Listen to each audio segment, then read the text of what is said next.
नमस्कार दोस्तों, सुविधा चैनल में आप सभी का हार्दिक स्वागत है। आज हम चर्चा करने जा रहे हैं इंग्लिश की कुछ बेसिक टर्म्स के बारे में। यानी हम कह सकते हैं जो अंग्रेजी सीखना चाहता है उनके लिए ये बहुत ही महत्वपूर्ण वीडियो साबित हो सकती है, क्योंकि शुरुआत अगर हम करना चाहते हैं इंग्लिश सीखने की, अंग्रेजी सीखने की, तो उससे पहले जो कुछ बेसिक टर्म्स हमें पता होनी चाहिए, ये वीडियो उससे संबंधित है। तो शुरुआत करते हैं हम अल्फ़ाबेट से। अल्फ़ाबेट का मतलब कई लोग गलत मानते हैं, और अगर किसी से पूछो कि कितने अल्फ़ाबेट अंग्रेजी में होते हैं तो वो 26 जवाब देते हैं, लेकिन ये चीज़ बिल्कुल गलत है। अल्फ़ाबेट का मतलब होता है वर्णमाला। वर्णमाला यानी कितने लेटर्स हैं अंग्रेजी में, उसे कहा गया है, वो नंबर है 26। अल्फ़ाबेट का नंबर 26 नहीं है, और इन 26 लेटर्स के समूह को कहा जाता है अल्फ़ाबेट। तो पहली चीज़ तो आपके माइंड में ये क्लियर होनी चाहिए कि अल्फ़ाबेट का मतलब होता है वर्णमाला, और किसी भी भाषा में जितने अक्षर होते हैं या जितने लेटर्स होते हैं उसका जो पूरा सेट है, उस सेट को कहा जाता है अल्फ़ाबेट। अंग्रेजी भाषा के अल्फ़ाबेट में 26 लेटर्स होते हैं, याद रखिएगा ये चीज़। अगर पूछा जाता है अंग्रेजी में कितना अल्फ़ाबेट है, तो अल्फ़ाबेट सिर्फ एक ही है। यह कहा जा सकता है कि इंग्लिश अल्फ़ाबेट में 26 अक्षर हैं।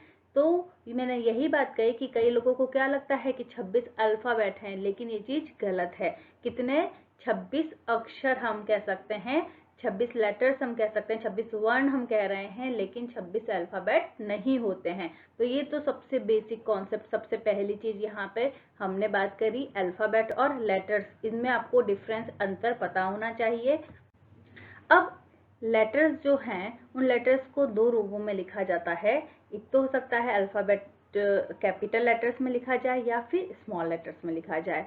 अब स्मॉल लेटर या कैपिटल लेटर में लिखने से उनके उच्चारण में किसी प्रकार का परिवर्तन नहीं होता है, लेकिन उसकी जो आकृति है वो थोड़ी भिन्न हो सकती है। जब हम कैपिटल लेटर में लिखते हैं उसकी लिखने की आकृति, और स्मॉल लेटर में जब उन्हीं लेटर्स को लिखा जाता है तो उसकी आकृति थोड़ी भिन्न हो सकती है। जैसे कि अब किसका प्रयोग कब किया जाता है, कैपिटल लेटर का प्रयोग कब किया जाता है और स्मॉल लेटर का प्रयोग कब किया जाता है, ये भी मैं आपको आगे की वीडियोस में बताऊंगी। तो पहले हम देख लेते हैं कि 26 जो वर्ण हम देख रहे हैं अंग्रेजी के, ABCDEFGHIJKLMNOP QRSTUVWXYZ। तो कैपिटल लेटर में इस प्रकार से लिखा जाता है, और स्मॉल लेटर की अगर हम बात करते हैं तो स्मॉल लेटर में इस प्रकार से लिखा जाता है। अब अगर हम हिंदी की बात करते हैं तो हिंदी में क्या होता है, वर्णों के माध्यम से शब्द का निर्माण होता है। उसी प्रकार से अंग्रेजी में लेटर्स को आपस में मिलाने पर अगर कोई अर्थ निकलता है तो उसे वर्ड कहा जाता है। एक वर्ड बनाने के लिए कम से कम एक स्वर यानी वॉवेल और एक व्यंजन का होना आवश्यक होता है। ओके, और अगर स्वर नहीं है तो क्या होता है, स्वर की ध्वनि वाले व्यंजन का प्रयोग किया जा सकता है। एक ही लेटर वाले शब्द इसके अपवाद हो सकते हैं, जैसे आई हो गया या ए हो गया या ओ हो गया। ये क्या है, सिर्फ एक ही लेटर वाले शब्द भी कई बार बन सकते हैं। वर्ड की बात हम कर रहे हैं। अब जिस प्रकार हिंदी में स्वर और व्यंजन होते हैं, उसी प्रकार अंग्रेजी में भी वॉवेल और कॉन्सोनेंट का उपयोग किया जाता है। अंग्रेजी वर्णमाला में 5 वॉवेल होते हैं, जो हैं A, E, I, O, U, और उसके बाद बचे हुए 21 कॉन्सोनेंट होते हैं, BCDFGHKLMNPQRSTVXY और Z। तो ये सब क्या है, बाकी के बचे हुए 21 कॉन्सोनेंट हैं, और वॉवेल टोटल 5 हैं। कई बार कुछ इसके एक्सेप्शन भी मैं बताऊंगी कि कुछ कॉन्सोनेंट के आगे हम वॉवेल की तरफ को यूज करके और किस प्रकार उसका आर्टिकल चेंज हो जाता है, वो हम नेक्स्ट क्लास में देखेंगे। लेकिन अगर अभी आप बेसिक बात कर रहे हैं तो आपको यही याद रखना है कि अंग्रेजी वर्णमाला में 5 AEIOU वॉवेल अथवा स्वर हैं, और बाकी के बचे हुए सभी व्यंजन या कॉन्सोनेंट हैं। Next is sentence. सेंटेंस जिसे हिंदी में वाक्य कहा जाता है, तो group of words is called as sentence. यानी शब्दों का जो समूह है, हमने पिछली क्लास पहले जो इससे पिछली जो पार्ट था उसमें हमने क्या देखा कि सबसे पहले वर्णों की बात करी, लेटर्स की बात करी। लेटर्स के अर्थपूर्ण मिलने से शब्द का निर्माण होता है, वर्ड का निर्माण होता है, और वर्ड के एक अर्थपूर्ण कलेक्शन के द्वारा वाक्य का निर्माण होता है, सेंटेंस का निर्माण होता है।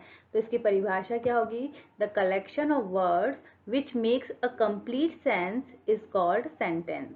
शब्दों का ऐसा समूह जिसका कोई पूर्ण अर्थ निकलता है उसे वाक्य कहा जाता है। अब एक सेंटेंस के मुख्य रूप से दो भाग हो सकते हैं। पहला होता है सब्जेक्ट। सब्जेक्ट का मतलब होता है कार्य को करने वाला जो व्यक्ति है या कोई वस्तु है वो होगा उसका subject. The part which names the person और things is called as subject of the sentence.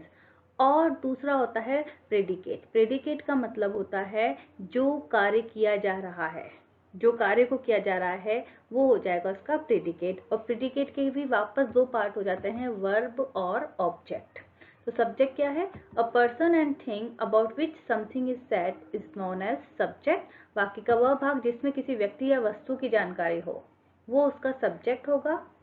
और प्रेडिकेट क्या होगा? Something which is said about subject. अब सब्जेक्ट के द्वारा क्या कार्य किया जा रहा है वह उसका विधेय या प्रेडिकेट कहलाता है। अब हमने जैसे अभी बात करी कि विधेय या प्रेडिकेट के भी दो पार्ट हो सकते हैं, वर्ब और ऑब्जेक्ट। तो वर्ब का मतलब होता है क्रिया या कार्य। तो क्रिया क्या है? वर्ब क्या है? जिसके माध्यम से सब्जेक्ट के कार्य की जानकारी मिलती है। Verb is the one which describe the action that is called as verb. और फिर एक होता है ऑब्जेक्ट। ऑब्जेक्ट एक पर्सन भी हो सकता है, कोई वस्तु भी हो सकती है जिसका कर्ता के द्वारा, सब्जेक्ट के द्वारा किए गए कार्य का प्रभाव पड़ता है, उसे ऑब्जेक्ट कहा जाता है। ऑब्जेक्ट इज द पर्सन और thing which is affected by the action of verb. Okay, कारक वह होता है जिस पर कर्ता ने जो कार्य किया है या उसकी अवस्था का प्रभाव पड़ता है उसे ऑब्जेक्ट कहा जाता है। ये दोनों किसके पार्ट हो जाएंगे? प्रेडिकेट के पार्ट हो जाएंगे। यानी अगर हम बात करते हैं सेंटेंस की, तो सेंटेंस को दो भागों में हम डिवाइड कर सकते हैं। पहला भाग होगा सब्जेक्ट और दूसरा भाग हो सकता है इसको प्रेडिकेट। प्रेडिकेट को वापस दो भागों में डिवाइड किया है। पहला भाग हो गया वर्ब और दूसरा भाग हो गया इसका ऑब्जेक्ट। अब हिंदी में अगर कोई सेंटेंस बनाया जाता है तो उसका पैटर्न क्या रहता है? सबसे पहले कर्ता आता है। कर्ता यानी हम सब्जेक्ट की बात कर रहे हैं, क्रिया यानी वर्ब और कर्म यानी ऑब्जेक्ट। तो अगर हम हिंदी में कोई सेंटेंस बनाते हैं तो सबसे पहले सब्जेक्ट आता है, उसके बाद ऑब्जेक्ट आता है और तीसरे नंबर पे आती है उसकी क्रिया। यानी झंकार खाना खा रहा है, तो यहाँ पर पहले सब्जेक्ट आया, फिर ऑब्जेक्ट और फिर वर्ब का प्रयोग हुआ है। लेकिन अगर हम इंग्लिश में सेंटेंस बना रहे हैं तो एक जनरल क्या होता है कि सबसे पहले सब्जेक्ट लिया जाता है, उसके बाद फिर वर्ब का प्रयोग होता है और लास्ट में ऑब्जेक्ट का प्रयोग होता है। तो ये डिफरेंस आपको याद रखना है। झंकार इज ईटिंग द फूड, तो यहाँ पर वर्ब जो है वो दूसरे नंबर पे आई है, क्रिया दूसरे नंबर पे आई है और ऑब्जेक्ट का प्रयोग लास्ट में हुआ है। लेकिन हिंदी सेंटेंस जब बनाते हैं वहां पर सब्जेक्ट, फिर ऑब्जेक्ट और फिर वर्ब का प्रयोग होता है। तो ये चीजें बेसिक जो टर्म्स हैं वो आपको इंग्लिश की पता होनी चाहिए। बहुत बहुत धन्यवाद।